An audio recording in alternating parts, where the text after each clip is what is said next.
Thank you for being here with me again. Kita tengah troubleshoot sikit Ustaz Irwan punya, apa nama dia, punya kamera. So, stay tune lah insyaAllah. Waalaikumsalam. Apa khabar semua orang? Baik? Last lap insyaAllah ha. So, mari kita buat benda-benda manfaat. Waalaikumsalam warahmatullahi wabarakatuh. Kita ya Allah ya Tuhan. Kita tak tahu apa dia punya isu, tapi kita nak try sampai boleh lah. Sampai boleh. Waalaikumsalam. Khabar Ustaz Irwan? Baik, Alhamdulillah. Khabar Zaid. Bila keluarkan gambar tadi, aku punya PM ni, orang semua tanya tau. Macam mana kau boleh dapat Irwan ni? Kita orang semua try dapat dia bulan puasa tak dapat. Nampak pasal baru nampak. Keluar gua. Soalan dia sekarang, semua orang belum tahu. Ustaz Irwan ni dia tengah ambil exam tau. Dia tengah exam. Dah habis Irwan dah? Baru saja habis. Hari ni dah raya dah. Bila habis? Semalam malam, pukul 11 malam. Okay, let's talk a little bit about that lah. For a start lah. Boleh. Ini adalah sertifikat juris doktor kan? Namanya macam juga dekat jurus silat juga. Juris doktor adalah a switch of your apa nama dia, your Islamic punya certificate, apa nama dia, field to legal punya. Kira macam bar kan? Macam bar kan? Belum. Sebelum bar kena ambil dia punya law degree lah kan. So this is the law degree. So kalau orang yang dah pernah ada first degree in any other field, dia nak ambil law, usually they will take what is called as juris doctor. Lepas juris doctor tu dah nangis 4 tahun, dah diam-diam duduk satu corner, nanti dia akan ada practice campur lagi 6 bulan bar yang akan nangis lagi. Kau memang tak penat ni Wan? Selama ni. Tak penat jadi pandai Wan? Agak dah penat. Allahu Akbar. So orang semua yang follow saya, dia ni daripada sekolah tu dari nombor 1 tak habis kan. Dah habis pun. Subhanallah. What made the decision to apa nama dia, to switch to apa nama dia, law degree tak cukup ke jadi ustaz? Jadi ustaz je lah. Jadi ustaz okey. Macam Ustaz Zaid? Okey. Tapi kalau dah semua ramai-ramai macam Ustaz Zaid pun dah penuh dah tempat. Kita try lain. Ya. Tapi it's a good apa nama dia, okey, terus terang. Ada tak ustaz-ustaz lain yang tengah pursue the same thing ataupun yang dah pursue? Ada satu orang lagi ustaz, dia senior in umur tapi junior dalam the class lah. Sebab dia 1 year after me. Is it Ustaz Fazali? Yes, Ustaz Fazali. Ustaz Fazali. Ustaz Fazali sekarang Deputy Presiden Mahkamah Syariah kan? Dia Presiden Mahkamah Syariah. Presiden. Dia Presiden. Jadi memang ini usaha-usaha antara asatiza bahawa kita bukan hanya belajar Islamic law, tapi kita pun kena tahu law, sebab kita bila advise orang Islam datang tanya, kita bukan hidup dalam zaman undang-undang fikih saja. Kalau kita tak tahu undang-undang betul pun, undang-undang negeri susah juga nak advise. Betul. So it shows that kira asatiza kita tak stagnan kan. Sentiasa berubah, dan bukan senang untuk buat sesuatu hukum. Okay, daripada COVID ni kan, apa punya nasib mufti kita, Samahatul Mufti kita kan. Kesian betul, angkat sumpah nak jadi mufti je, terus diasak dengan isu-isu baru. Kemudian kena tutup masjid. Cuba ceritakan macam mana keadaan office mufti orang semua mesti call korang, semua mesti cakap pengampu lah, apa semua confirm itu biasa. Mufti pun dah kena jadi mufti Wahabi dah sekarang. Jadi tak kisahlah, macam-macam. Jadi tapi sebenarnya lah, betul-betul lah, secara jujurnya nak buat keputusan, ini bukan keputusan mufti seorang, tapi dia keputusan jawatan kuasa fatwa.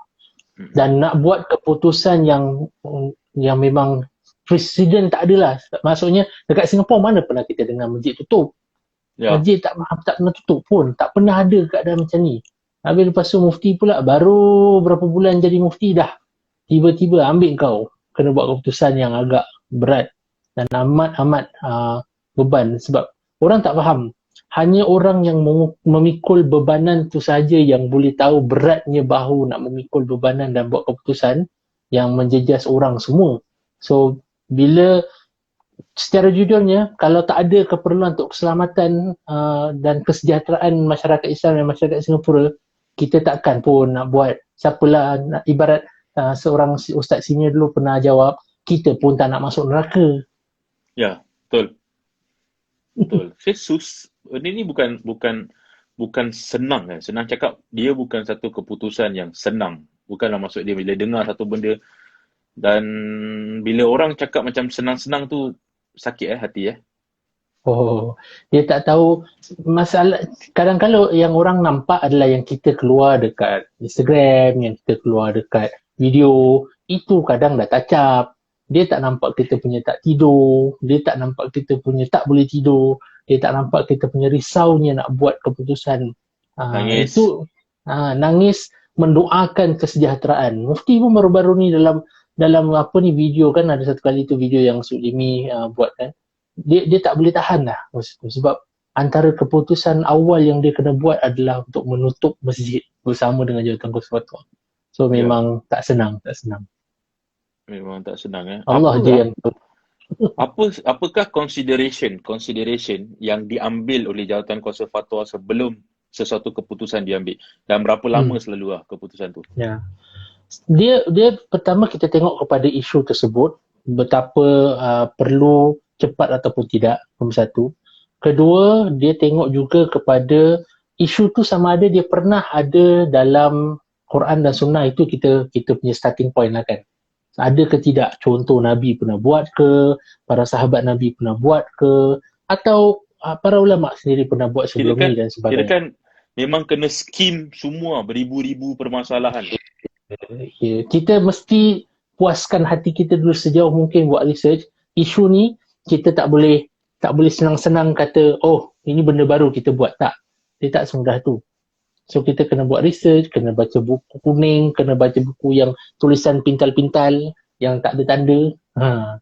Jadi semua tu kena go through dulu. Kita tengok pandangan ulama, tengok dalam Quran dan Sunnah.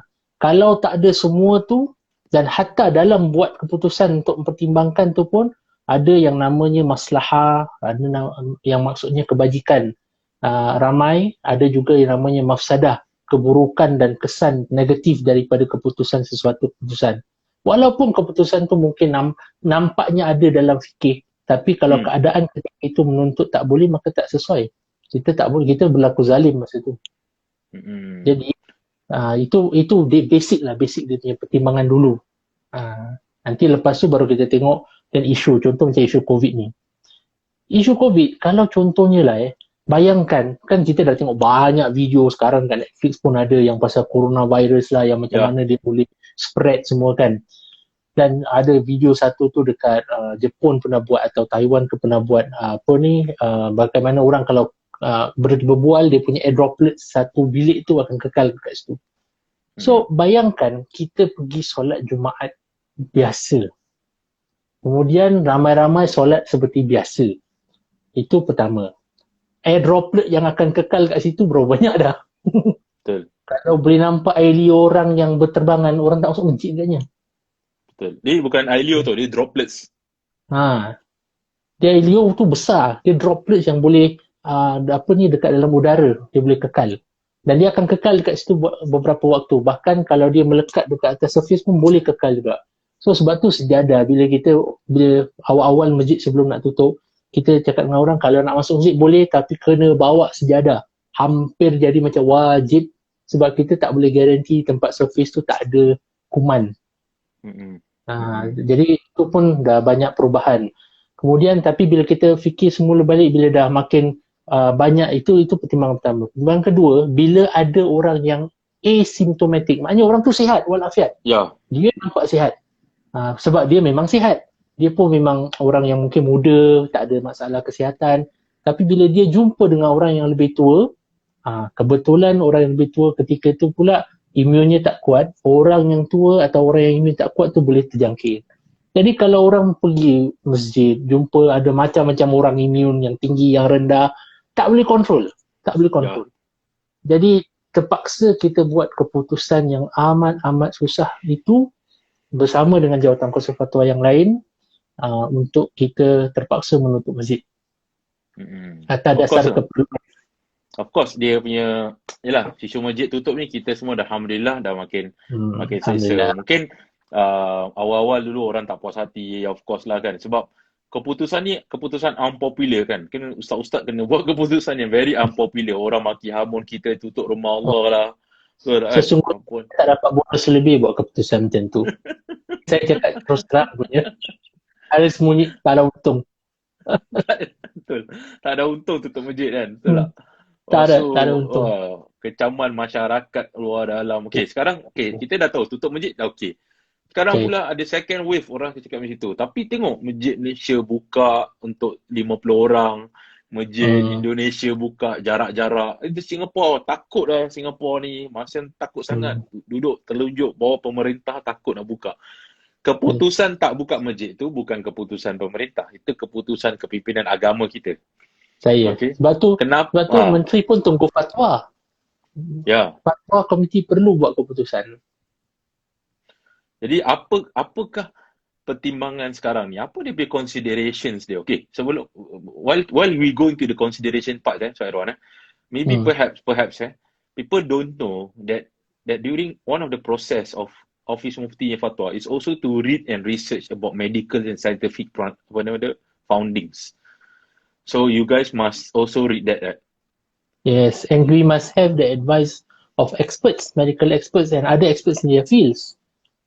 So contoh kalau kita cakap tentang kalau tentang kesihatan, memang doktor, pakar kesihatan, Kementerian Kesihatan adalah pakar-pakarnya. Tapi kemudian kalau kita cakap tentang bagaimana germs tu akan boleh kekal ke tidak ke, hatta WHO pun pada asalnya dia tak rasa yang COVID tu boleh airborne. Tapi kemudian bila dah nampak dia punya rate makin ramai orang dijangkiti, dan baru dia buat research semua, sebenarnya airborne. Jadi even as we talk, doktor sendiri pun masih terus cuba memahami penyakit baru ni. Itu masalahnya dengan penyakit baru ni. Yeah. So Dia akan ada perkembangan. Why does Singapore masih tak buka lagi? Tu Malaysia buka 30 orang, 40 orang. Model Indonesia buka sebenarnya jarak-jarak. Kenapa kita tak buka ni? Apa korang ni Ustaz? Itulah Ustaz ni ikut sangat government. Sebenarnya sesungguhnya tak ada untung lagi, kita cakap terus terang. Yeah. Sebab yang kita dapat hanyalah kecaman dan marah orang atau frustration. Kita faham sangat. Kita pun yang dah lama tak pergi masjid ni pun kita rasa macam janggal. Ya kan, dah tak solat Jumaat berapa minggu. Jadi dah rasa macam orang masyarakat kita sebagai manusia adalah social human beings kan, social animals. Dia mesti nak bercampur. Ni pasar raya je semua orang nak cari jalan helah keluar, macam-macam loophole. Jadi kita faham. Sebab tu baru-baru ni orang siap nak ajak takbir ramai-ramai jerit kat tingkap kan. Bukan, kita faham. Pasal rasa perlu nak berjemaah. Kita faham. Cuma dalam keadaan masa ini, kalau kita lihat the numbers dalam COVID, jangkitan COVID tempatan dah alhamdulillah turun sangat. Ya kan, dah 1-2 kes. Tapi kenapa jadi 1-2 kes? Itu kita kena tanya. Dia jadi 1-2 kes tu pasal kita semua menanggung kesengsaraan duduk kat rumah diam-diam. Dan kita berkorban. Kalau tidak kerana pengorbanan kita semua duduk dekat rumah, dan kalau kita terus buka masjid saja, dan kalau kita lihat pun sebenarnya negeri-negeri yang dah mula nak buka semula the first wave, pada awalnya tiba-tiba numbers naik balik, number pesakit. Dan kita akan lihat bila sebahagian negara dia buka semula masjid sedikit-sedikit, siapa yang datang? Adakah dia buka untuk semua jemaah siapa-siapa, atau sebenarnya itu hanya untuk menghidupkan syiar sahaja sebagai simbol? Jadi bukan sebenarnya dibuka pada semua orang, tapi dia hanya dibuka kepada contoh pegawai dalam masjid, pegawai agama yang dia boleh kontrol. Dia tahu siapa sakit, siapa tidak, ada boleh contact tracing dan sebagainya. So secara umum lah saya kalau anda boleh share, ini bukan nak preempt, tapi kalau dan bila, bukan kalau, bila masjid-masjid nanti akan dibuka semula pun, kita tak boleh expect kita kembali kepada seperti dulu terus 100% tak. Ya. Dia Gradually, perlu ada gradually. Satu, dia perlu ada langkah-langkah lain dan kita perlu buat adjustment. Contoh macam mesti bawa sejadah, atau orang yang terlalu berusia atau telah lanjut usia atau ada imuniti yang rendah, kita amat tidak menggalakkan mereka dalam waktu ni dulu untuk pergi ke masjid. Tak apa, ada keringanan insya-Allah. What is your feeling macam tengok macam Syah tanya, what is your feeling whenever you guys make any decision that people say that ni semua orang kerajaan, orang pemerintah? Nombor satu, kita memang state board dari sudut undang-undang. Civil servant Memang kita public servant lah, kita public servant. Namun demikian, tugas kita adalah juga untuk menasihatkan pemerintah tentang apa yang boleh dan tidak boleh dilakukan. Ya kan, itu tanggungjawab kita, dalam amla pun ada. Dan kita hidup dalam negara yang ada pemerintah. Kalau kita tidak bekerjasama, kita nak kerjakan siapa? Jadi kena bekerjasama. Dan dalam kerjasama ini ada tolak ansurnya, tapi tidak sampai menggadai prinsip. Ya, betul. Itu setuju. Yang penting jangan gadai prinsip. Itu penting.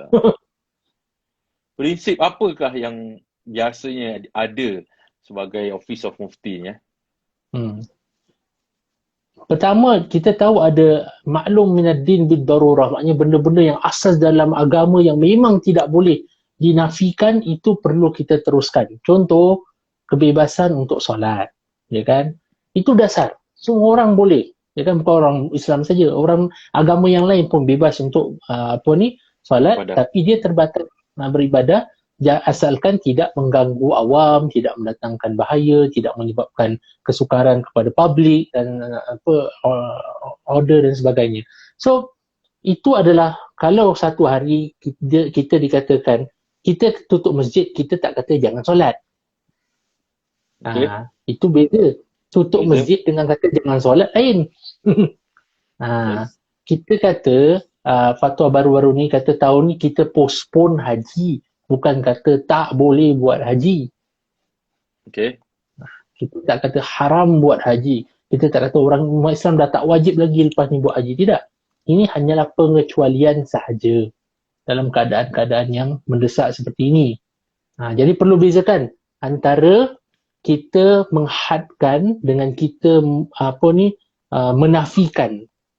Dalam keadaan tertentu bila ada keperluan kita perlu buat adjustment, tapi tidak sampai menafikan. Boleh. Itu soalan bagus tu. Has the government ever disagreed with decision made from the fatwa committee? Interesting question. Okay. Thank you. Nombor satu, saya bagi contoh fatwa-fatwa yang sebelum ini fatwa kita tak selari dengan dengan polisi yang diguna pakai untuk semua masyarakat Islam, masyarakat Singapura yang lain. Contoh, HOTA, Health Organ Transplant Act. Kalau daripada awal tahun 70-an bila HOTA, Akta Pemindahan Organ ini diperkenalkan, fatwa ketika itu kata langsung tak boleh pada tahun 73. Ya kan? No at all. Nope, totally cannot at all. Dan masa itu pemerintah menerima sebab itu adalah keputusan Jawatan Kuasa Fatwa. Walaupun polisinya beza, dia kalau boleh nak semua orang Singapura masuk dalam HOTA ini supaya dapat menyumbang sebagai potential donor, orang yang boleh berpotensi mendermakan organ kalau memang sihat. Dan daripada tahun 73 sehinggalah tahun 2007 ketika itu, barulah Jawatan Kuasa Fatwa membuat keputusan bahawa masyarakat Islam Singapura boleh disertakan dalam HOTA secara automatik. Maknanya, setiap masyarakat Islam yang berumur 21 tahun ke atas, selagi mana kalau seandainya mereka, jauh diminta, kalau selagi mana otak mereka dalam keadaan brain dead, tak kira lah kerana penyakit atau kerana accident selalunya dan sebagainya, dia brain dead dan ternyata dia sihat dan dia boleh diambil organnya, dia akan secara automatik diambil organnya. Okay. Ya kan? Jadi kita kalau betul lah government boleh make the final decision after the fatwa di mana soalan ni, kalau kata government boleh paksa, kita tak akan ambil masa 40 tahun nak tukar fatwa tu. Ya, Lama kamu gila. boleh paksa je kan. Boleh cakap macam, reject je lah pendapat korang, aku boleh buat.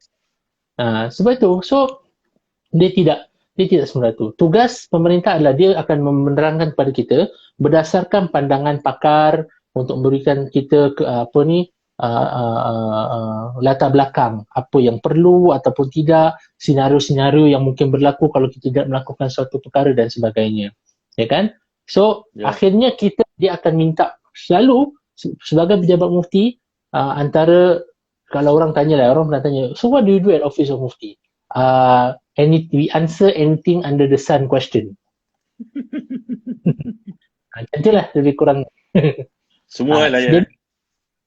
So, decision dalam amla undang-undang hanya dibuat oleh mufti dan 4 lagi anggota jawatan kuasa fatwa.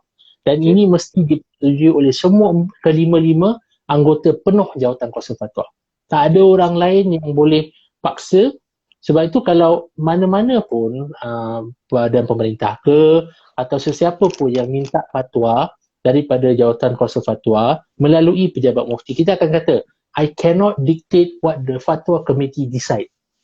Alright. I can only present, but they will ultimately decide. Itu selalu kita cakap pada orang. Jadi orang fatwa committee members ada berapa orang? Dengan the executive committee ada 5 lah. 5. Yang main memang ada kuasa untuk buat keputusan ada 5. Mufti sendiri sebagai chairman. Sekarang ada Ustaz Hasbi, Ustaz Ali Muhammad, Ustaz Fatur Rahman dan Ustaz Rohana. Jadi 5 ni yang perlu ada bila nak buat keputusan. Okay. So ultimately kalau tak ada 5, memang fatwa tak akan lepas. Tapi dia punya committee as a whole memang ramai kan? Kita ada yang kita nama the second layer, which is the associate ataupun anggota bersekutu. Diorang anggota bersekutu ni dia tak ada kuasa nak buat keputusan, tapi dia boleh duduk dalam meeting jawatan kuasa fatwa, dia boleh kasih advice, dia boleh kasih pandangan, dia boleh disagree pun, tak kisah. The whole point ialah untuk involve seramai mana asatizah daripada latar belakang berbeza. Jadi fatwa kita ni ada yang background hadis, ada background Al-Quran tafsir, ada background fiqh, ada background akidah, ada background hatta yang ada yang training sains pun. Ya kan? So pengalaman anda sendiri sekarang, anda ada latar belakang undang-undang. Jadi bila nak buat fatwa, dia bukan hanya Quran sunnah saja ataupun pandangan ulama, dia mesti banyak perkara yang lain kena pertimbangkan. How many times you guys meeting? Dia depend on issue. Kalau antara isu yang selalu akan makan masa lama sangat adalah isu bila ada orang tanya tentang kumpulan ni ajaran dia sesat ataupun tidak. Orang hari ni dekat Facebook sesat ke orang punya senang. Yang ni sesat, yang ni sesat, yang tu sesat. Dia tik, dia ingat apa ni? Box ke? Tapi keputusan yang paling susah selalu, yang akan makan masa lama selalu adalah keputusan untuk sama ada satu-satu ajaran itu adalah ajaran yang sesat terkeluar daripada Islam ataupun tidak. Sebab itu antara perkara yang memang very serious. Dan itu akan melibatkan bukan hanya kita punya research, dengar ceramah dia ke, baca tulisan dia ke, kita akan interview orang tu akan diinterview, dan banyaklah dia akan proses di investigation dan sebagainya. It's not easy to kafirkan orang masa dia. Dan kalau ulama Hanafi sebut, kalau ada 100 pandangan, daripada 100 ni satu pandangan yang tidak menyesatkan dia, kita sebagai mufti kena pilih yang satu ni. Oh really Jangan pilih yang 99. Kita kan kata tak kita ikut majoriti 99 kata kafir apa? Tak. Kalau bab kafir kita ambil yang paling uzur, yang paling boleh kan. Yang tak kata yang dia sesat. Wow, kira kan kalau ada 100 orang yang kasih testimonial tentang seseorang ni sesat, lepas tu 99 kata sesat, satu kata tak sesat, ikut pendapat yang satu tu Ya. Kita agama kita ni memang mersifu rabak punya kan. Oh, dia punya limit penyabar dia agak gaban lah. Ada jap ada biasalah kan, kita tengok masyarakat kita dekat Facebook lah, apalah, biasalah kan. Orang kita punya komen kadang-kadang champion kan. Kita tak jawab balik, dia cakap marah, apa nama dia cakap kita diam, kita jawab balik, dia kata kita tak apa, kita tak hikmah. Macam-macam yang kita baca, inilah apa nama dia, inilah ulama akhir zaman, membuat keputusan-keputusan mengikut pemerintah. Kalau memang apa yang diberikan pemerintah itu maklumat yang berguna, maklumat yang memang sahih, maklumat yang berdasarkan research, kenapa tidak? Ya. Kalau memang kita punya prinsip adalah prinsip yang tidak sesuai atau tidak boleh selari, kita akan kata tidak juga. Ya kan? Jadi tengok kepada keadaan jugalah. Akhirnya dia tengok kepada bidang kuasa masing-masing. Ya kan? Kadang-kadang ada kalanya kita nasihat. Tapi kalau memang keputusan pertimbangan pemerintah adalah dia belum bersedia, dan itu adalah juga keputusan mereka sebab mereka yang mempunyai mandat nak buat keputusan. Kita hanya mempunyai mandat untuk menasihatkan. Macam contoh macam kita punya semayang hari raya. Okay? Kira siapa yang pernah terfikir yang diorang, kita biasalah, kita kan memang imam raya kan. Tapi abang-abang ni sekarang kan, seumur hidup siapa pernah terfikir nak kena jadi imam raya sendiri. Dengar dia dah siap macam-macam, buat tongkat lah, gala lah, pendek lah. Bila office mufti buat keputusan untuk suruh semua orang sembahyang dekat rumah kan, apa challenge dia? Apa macam pertimbangan dia? Satu, kita bayangkan pagi raya itulah antara masa yang masjid kita akan paling penuh melimpah ruah dalam setahun. Betul. Sekejap. Sebelum kita begitu ada orang dulu pernah komen apa tau? Orang komen masjid kita tak cukup tempat. Tengok air raya berlimpah-limpah. Jawapan dia Masjidil Haram pun tak cukup air raya. Betul. Masalahnya yang hari lain diorang tak singgah je, macam mana? Jadi hari yang lain siapa yang nak mengisikan kalau tidak roh-roh? Betul. So pagi raya memang orang akan pack masjid kita rabak-rabak punya kan. So kalau kita izinkan, apa yang akan terjadi? Kalau kita izinkan, sekali ada satu orang saja, dan itulah yang ada corona atau COVID-19, wassalam lah ramai-ramai kat situ semua. Boleh lagi cuti 2 minggu, kuarantin. Betul. Kita tak nak tu. Dan apa nama dia, Office Mufti juga menyokong pandangan pemerintah untuk teruskan CB ni sampai tak izinkan orang pergi ziarah kan. So, ada reason dia kenapa berziarah ni menjadi masalah besar, betul tak? Betul. Saya ingin merayu. Ini adalah rayuan daripada seorang anak, seorang cucu, seorang anggota masyarakat yang amat mengasihi dan menyayangi, dan hanya ada kemaslahatan di hati saya ini agar kita elakkan daripada curi-curi nak pergi ziarah. Sebab kita tidak tahu keadaan kita yang sebenar, keadaan kesihatan kita, sama ada kita adalah asymptomatic, maknanya kita merupakan carrier virus tersebut, tapi hanya kerana kita sihat.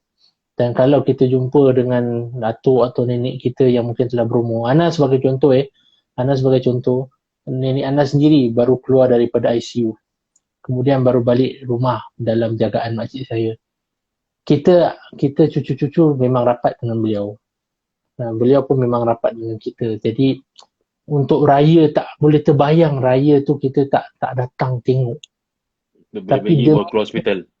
Betul, lagi-lagi baru ke hospital. Hari tu dalam hospital bila masuk ward biasa langsung tak boleh tengok.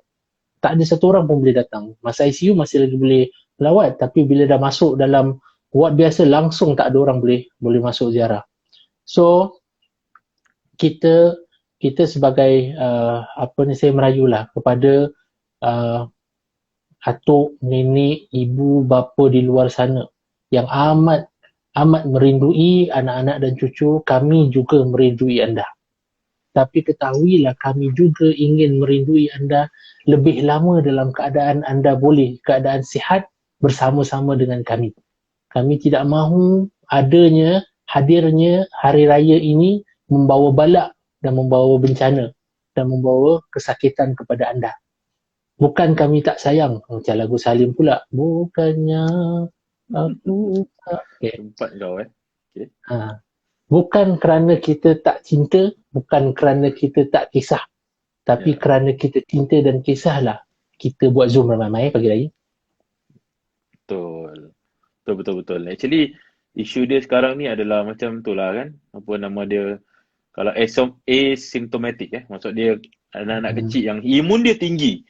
Dia virus carrier, dia tak sakit. Lepas tu dia pergi rumah kita orang Melayu pula. Ya Allah, pagi tu menangis, meraung. Itu dah bukan droplets lagi tau. Segala air mencurah-curah keluar. Bukan Dan dekat ingus-ingus meleleh semua.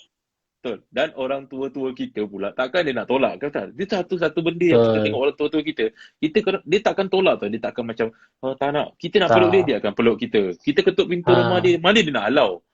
Tapi kita menjadi tanggungjawab kita sekarang ni lah. Itu yang, sorry to say this, sampai ada sebahagian masyarakat kita sekarang ni macam nak flout kan. Dia macam, tak kisahlah, kita pergi je.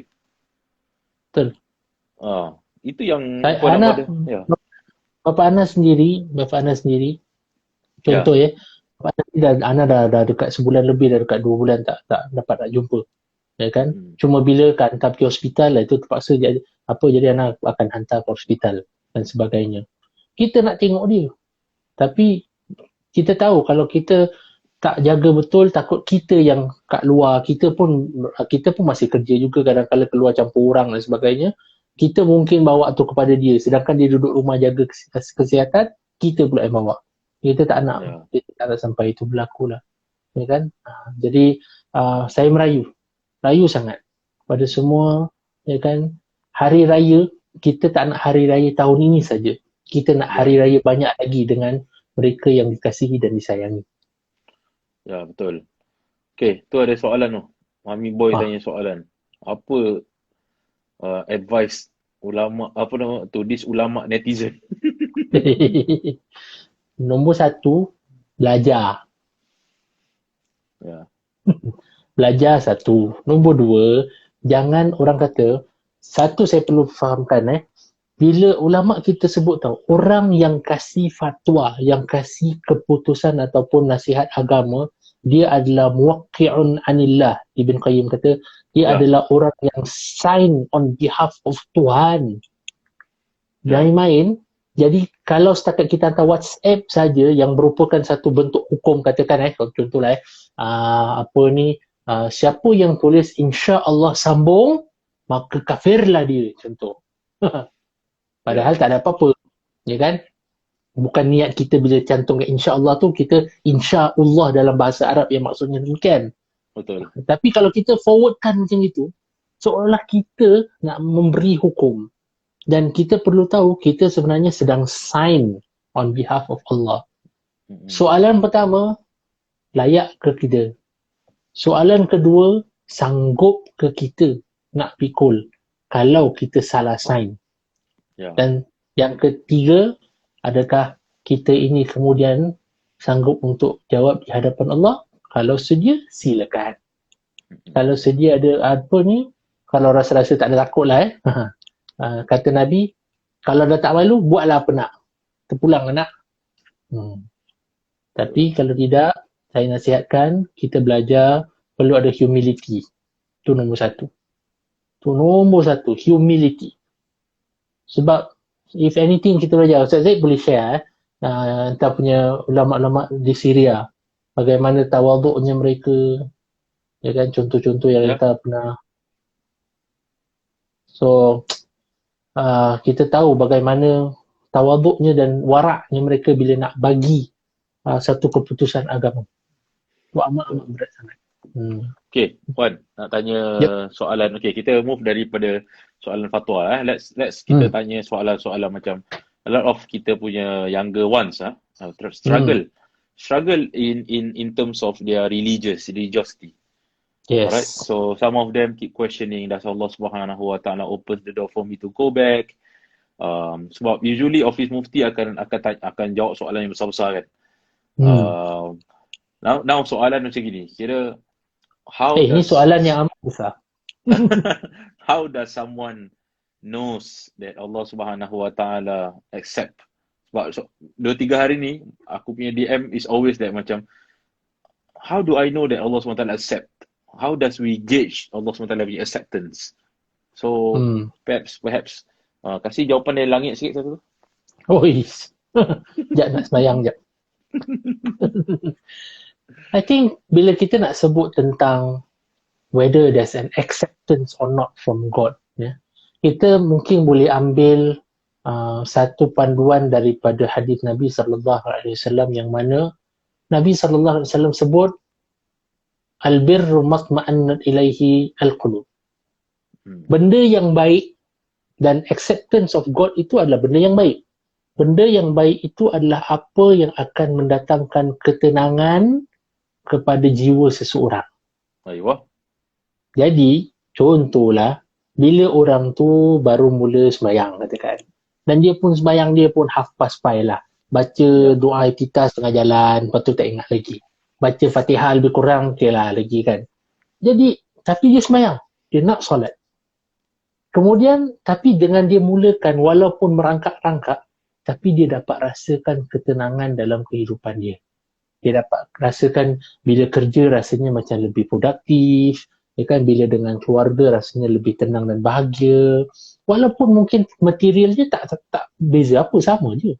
Tapi dia rasa lebih contented.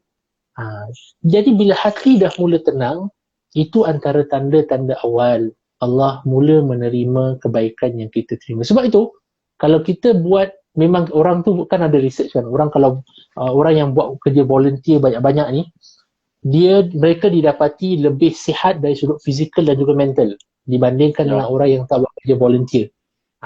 Itu sendiri adalah tanda-tanda dia diterima kebaikannya. Sebab dia adalah kebaikan, bila positivity ni dia akan mendatangkan kesan kepada emosi dan juga fizikal. Itu tanda-tanda awal. Dan so I think kita start dengan tu dulu. Jangan fikir banyak, nak mimpi besok nampak timbangan, tiba-tiba malam tu nampak timbangan kat neraka, kat dekat hari kiamat, timbangan baik berat ke, tak ada. Dia tak macam tu.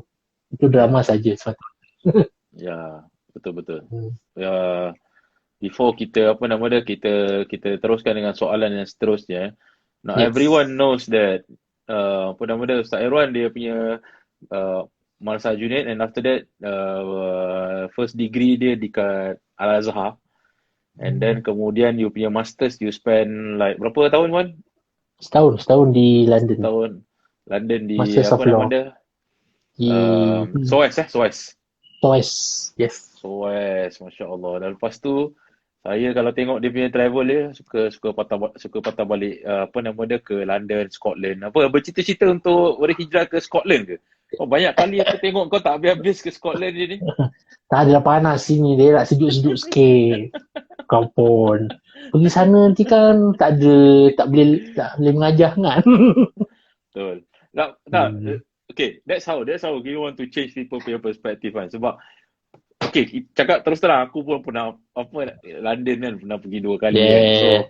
So seriously, because the thing is that's how kita broaden up kita punya mind and everything kan. Kita punya perspektif, kita punya apa semua. Soalan dia adalah dia macam gini. Kirakan people always say that sometimes it is not enough, especially those yang baru-baru kan. Those yang baru on the journey, they always think yang macam it's not enough. What I'm doing is not enough. Can you add? So issue dia adalah, does quantity important dalam kita punya journey ni? I think nombor satu, this is always selalu aku punya nasihat lah kepada orang yang baru memulakan perjalanan mengenal Allah, baru memulakan perjalanan menuju Allah. Jangan sampai kita suffer spiritual burnout. What I term as spiritual burnout. Wow, okay. Pasal kita bila bila nak beribadah ni, dia kena long haul, dia macam marathon, dia bukan sprint. Kita tak boleh expect kita sprint kecuali kita tahu besok nak meninggal lah. Jadi bolehlah sprint. Pasal memang finishing line dia dah dekat. Tapi kalau kita tak tahu, kita kena assume finishing line dia tu jauh. Jadi bila finishing line dia jauh, kita tak boleh dalam 400 meter pertama kita balon habis-habis. Bila balon habis-habis, itu yang takut nanti orang relapse. Pasal aku rasa kau pun dah pernah nampak, ya kan? Ada kadang-kadang separuh orang dia berubah mendadak. Masa tahun 2 saja, buang TV, buang ini, buang kawan, buang keluarga. Sebab dia kata apa? Aku dah korbankan semuanya, lifestyle aku, sebab aku nak jadi baik. Jadi aku mesti jadi yang paling-paling baik. Itu niat baik. Tapi kalau tak betul-betul dikukuhkan dengan pegangan yang kukuh, manusia ni, kita ada nafsu, kita ada syaitan. Dua ni akan tetap memainkan peranan, tak kira kita macam mana agama pun, dia akan tetap ada. So ini kalau kita tak jaga, dia akan, bila kita dah penat, pasal ada orang sembahyang tahajud, maklum semangat tahun ni baru first time nak sembahyang tahajud. Sembahyang tahajud sampai 30 rakaat. Lepas tu subuh lepas. Benda tu. So, jadi kena balance. Kena prioritize yang mana kita nak dulu. Yang wajib tu, kita fokus dulu betul-betul. Yang wajib tu kita buat sempurna, sesempurna mungkin. Sebab, orang kalau solat 5 waktu pun, Nabi SAW pernah pesan, orang solat 5 waktu, bayar zakat, puasa, haji, dia tak lakukan apa-apa dosa besar yang lain, dah boleh dah masuk dalam syurga. Betul. Jadi bukan kata kuantiti tidak penting, tidak. Tapi kuantiti itu dia perlu sesuai dengan kita punya kesediaan badan kita dengan stamina kita. Kalau tidak, nanti kita jadi macam yang Nabi sebutkan, la yushaddadina ahadun illa ghalabah. Tidaklah seorang itu berkeras-keras dengan agamanya sehinggalah agama menewaskan. Jangan jadi orang yang ditewaskan agama, tapi jadi orang yang menang dengan agama. True. This is real Kira means that Prophet kita ingatkan kita pasal that particular hadis kan. Kira jangan keras sangat sebab nanti dia overturn, right? Dia overturn. Dia relapse. Nanti dah penat. One more question yang kita dapat daripada ladies. Apa nama dia? They are questionings of many questions. Benda ni datang daripada adik-adik perempuan kita. So that is Allah Subhanahu Wa Taala is trying to decrease my amal because Allah puts me into menstruation. Satu, bila kita tidak berpuasa kerana dia adalah merupakan call of nature ataupun ketentuan Allah Subhanahu Wa Taala. Allah kan maha adil. Kan kalau kita niat kebaikan saja, Allah dah bagi kita pahala satu kebaikan dah. Dan Allah boleh menggandakan lebih lagi daripada itu kalau dia nak pun. Belum kita buat. Jadi kalau untuk akak-akak, untuk adik-adik kita yang mungkin sedang uzur, ya kan, tak dapat berpuasa, never feel that you are lesser a Muslim than others. Never.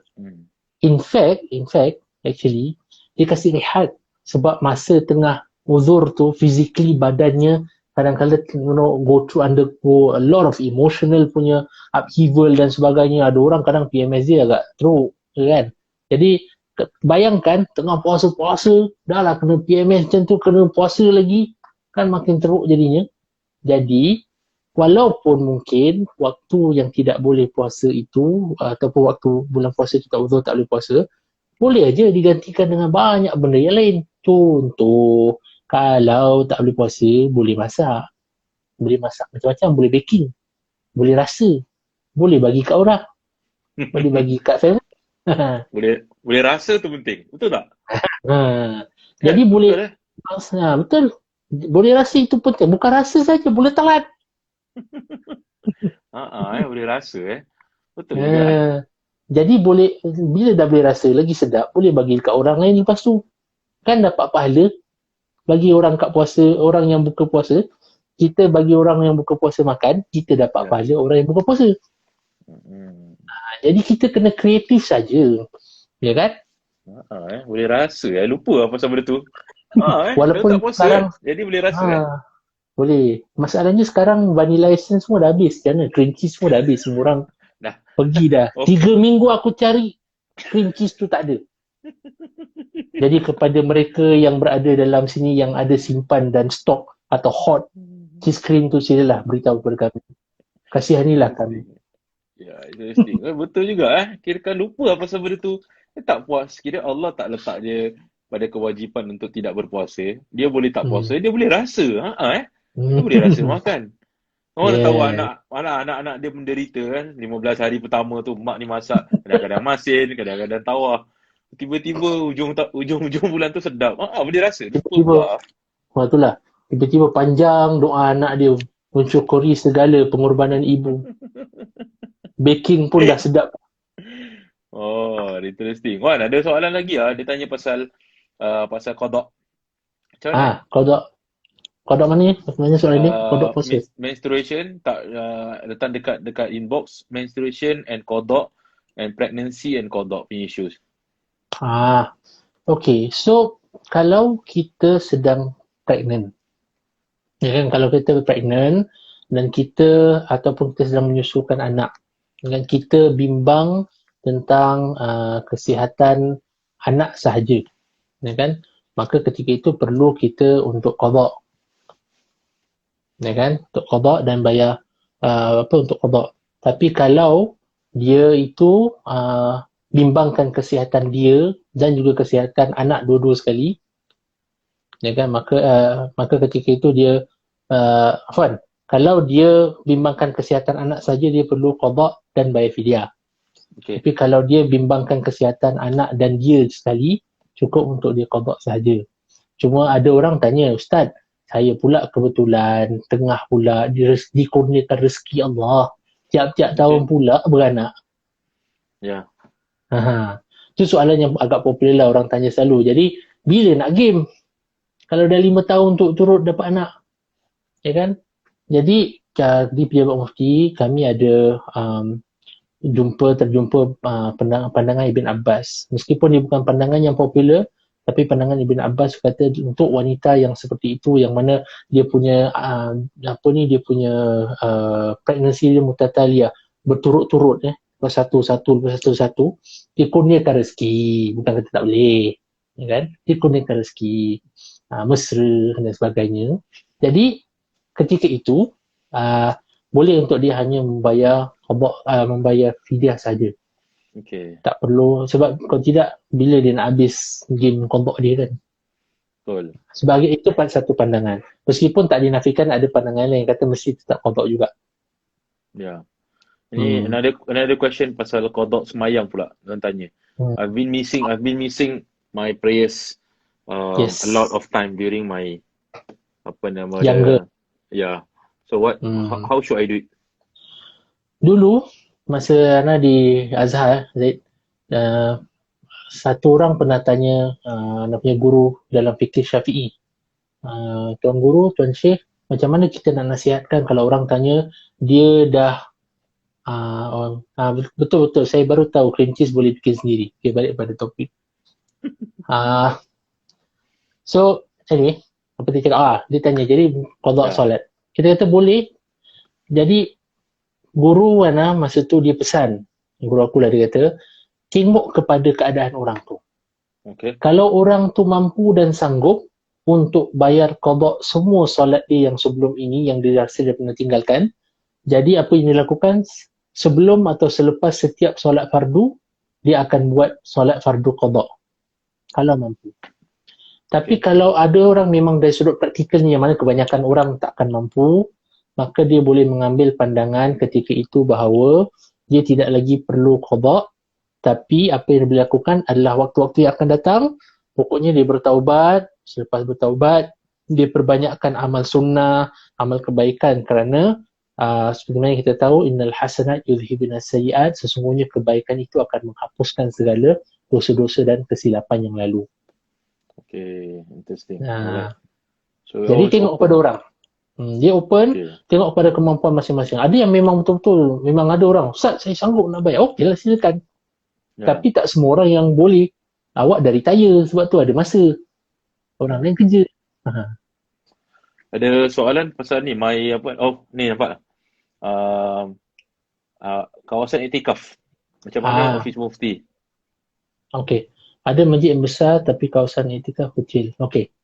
Dia bergantung akhirnya bila mufti ataupun bila dalam perancangan pembinaan masjid sebagai contoh ya, mufti akan dirujuk dan kita selalunya akan lihat kepada keperluan sesuatu tempat dan profil penduduk masyarakat ketika itu, ya kan? Sebab kalau kita mengadakan atau kita ruang iktikaf tu adalah ruang yang luas sangat, sedangkan dia tidak selalu digunakan orang, dia akan membataskan kegunaan ruang iktikaf tersebut. Sebab kita tahu kalau ini kita ikut dalam mazhab Syafi'i secara yang strictly, dalam ruang iktikaf tidak boleh dibenarkan ada aktiviti yang lain kecuali hanya sama ada majlis taklim atau ibadah dan solat, ya kan? Jadi kalau masjid itu jadi kalau kita memang besarkan sangat ruang iktikaf tu, kita menghadkan kemungkinan untuk space yang dah memang terbatas kat Singapura untuk dapat digunakan untuk aktiviti yang lain, ya kan? Jadi sebab itu kita kalau kita tak perlu nak terlalu luaskan, kita tak luaskan ruang iktikaf dan kita luaskan yang ruang namanya ruang maslahah. Ruang maslahah. Itu yang kadang-kadang berapa dalam setahun lepas ada isu lah, kontroversi. Orang kata, saya jumpa hadis ni yang mana Nabi SAW melarang daripada kita berjual beli dalam masjid.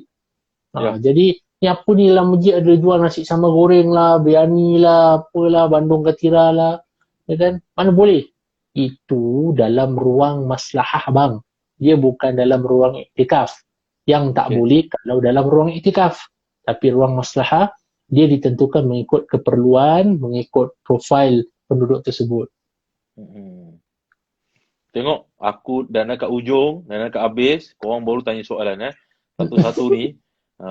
Kata betul ke Ustaz, sepatutnya mengqada solat sebelum kita bertarawih dekat sini? Ni, Idris. Nak qada solat sebelum bertarawih? Maksudnya? Maksud dia, tak payah tarawih dulu, qada solat dulu. Oh, tidak. Qada. Tapi tidak bermakna kita tak boleh buat perkara sunnah yang lain. Sebab kalau macam tu, itu contoh orang pernah tanya juga, ladies. Jadi Ustaz, saya nak puasa qada dulu ke saya nak puasa 6? Atau boleh gabungkan dua-dua ke tidak? Kalau kita ikut dalam pandangan mazhab Syafi'i kita, wanita tersebut perlu bezakan qada dengan sunnahnya. Jadi dia perlu habiskan qada dulu, baru kemudian puasa 6 yang lain. Walaupun tak dinafikan ada pandangan ulama yang lain kata dia boleh niat qada dan teruskan selagi mana dia niat qada tu dan dia puasa 6 hari qada sebagai contoh, dalam Syawal dia termasuk sebagaimana Syekh Ali Jumaah kata dia termasuk dalam pahala puasa sunnah. Puasa 6. Puasa 6. Tapi mesti niat puasa qada dulu. Kira kan kalau misal kata nak ikut pandangan tersebut, niat qada untuk puasa tertinggal, lepas tu dengan puasa 6. Kalau dah ikut lah. Tapi kalau saranan dia always like qada dulu kan? Qada dulu. Qada dulu, ya kan? Lepas tu baru kita buat yang 6, ya kan? Itu sebaik-baiknya lah. Okay. Sekiranya tak ingat bilangan solat yang dah ditinggalkan, banyak sangat. Ada tak guideline? Banyak sangat ni tinggal. 10 tahun ni, zaman dinosaur semua. So, paling kalau betul lah dia yakin lah sebagai contoh, orang selalu kata kita ikut umur daripada umur yang dia balik sampai sekarang yang dia sedar. Itu satu cara, ya kan? Cara yang kedua, kalau memang dah tak ingat berapa banyak, dia kena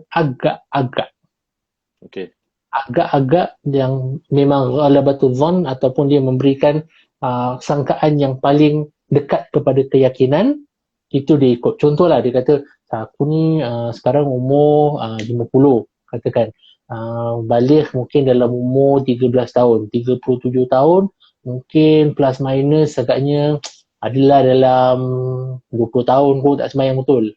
Ya kan? Okay. Itu kita lebih tahu. Tapi kalau tidak boleh juga ataupun orang tu kata ustaz terlalu banyak ustaz. Dan kita boleh ambil pandangan yang kemudian kata tak perlu qada tapi kita gantikan dengan amalan sunnah atau solat sunnah yang lain dan solat taubat. Yeah. Always remind people that apa nama dia, walaupun kita mengingatkan tentang tanggungjawab kita untuk qada without even discounting that effort, tetapi always remind people that Allah Subhanahu Wa Taala punya mercy ni kan is like apa nama dia, an endless apa nama dia, door of apa nama dia. Kalau wanita yang maaf kata pelacur kasi anjing minum pun boleh diampun segala dosa. Ini kan kita pula, ya kan? Sherry Hall today kata, ni baru quality life. Aku dah cakap dengan kau, Deputy Director Office Mufti kau panggil. Susah nak panggil dia ni. Saya first. Semua kawan-kawan saya tanya, kenapa Irwan masuk dalam kau punya sesi ni? Aku dapat dia first. Orang lain belum dapat lagi, aku dah dapat. Termasuk. Aku dah cakap, tengok orang, aku dah nak habis dengan dia, bawa korang tengok. Apa nasihat to keep solat when we are working? Aku dah nak habis budak-budak ni sekali. Aku saw kau tahu. Tengok ni. Saya ada sampai 11. Saya ada sampai 11:15 insya-Allah. Kalau kita boleh. Lepas raya boleh. Raya. Walaupun raya duduk rumah je. Apa nasihat to keep our salat when we are working? Again, we try our very best. We adjust and adapt bila kita perlu solat. Sebab tak semua orang boleh ada waktu nak pergi tempat solat, pergi tempat masjid, ya kan? Itu satu. Kadang-kadang dalam office tu pun dia tak ada tempat yang sesuai untuk dia nak solat, ya kan? Kalau memang boleh dia solat, ya kan? Kita solat, saya sarankan kadang-kadang kalau perlu combine. Maknanya hujung-hujung zuhur masuk kepada asar sebagai contoh. Okay. Sebagai contoh. Tapi kalau boleh pergi makan nasi jeganan dekat Bedok corner, kita pula kerja dekat town, lepas tu kau kata kau tak boleh nak jaga sembahyang, kau jaga kau. Jangan tercekik pula jeganan tu. Ya, truly. Caranya adalah, this one, some of my colleagues pun, dulu anak pun macam tu bila I was working intern dekat satu building yang memang jauh daripada masjid, yang tempat tu pun tak ada tempat solat yang sesuai, gabungkan dekat-dekat hujung zuhur pergi ke asar sebagai contoh. Ya, banyak orang tak tahu Ustaz Irwan dulu pernah intern dekat ministry kan. Ministry apa tu Ustaz Irwan? Kat Monetary Authority of Singapore. Aku intern dekat Mahkamah Syariah. Engkau boleh intern dekat Ministry of Monetary pula. Tercampak. Dia tercampak masuk. Aku dengan budak-budak semua. Kan? Apa dia? Kau tak pakai cable vision. Aku tercampak. Intern dekat Mahkamah Syariah. Aku pergi Mahkamah Syariah tu rabak tau. Kira macam, jap. Kita end live kita kejap. Lepas tu kita sambung balik boleh? Pasal dia sejam. Okay, let's stop here. Lepas tu kita sambung balik. Aku ada dalam 15 minutes lagi. Boleh Wan? Kan? Bila? Okay. Kira aku end ni, terus kita start lagi sampai 15 minit. Okay? Dah makin exciting. Okay, kejap. Okay. Dulu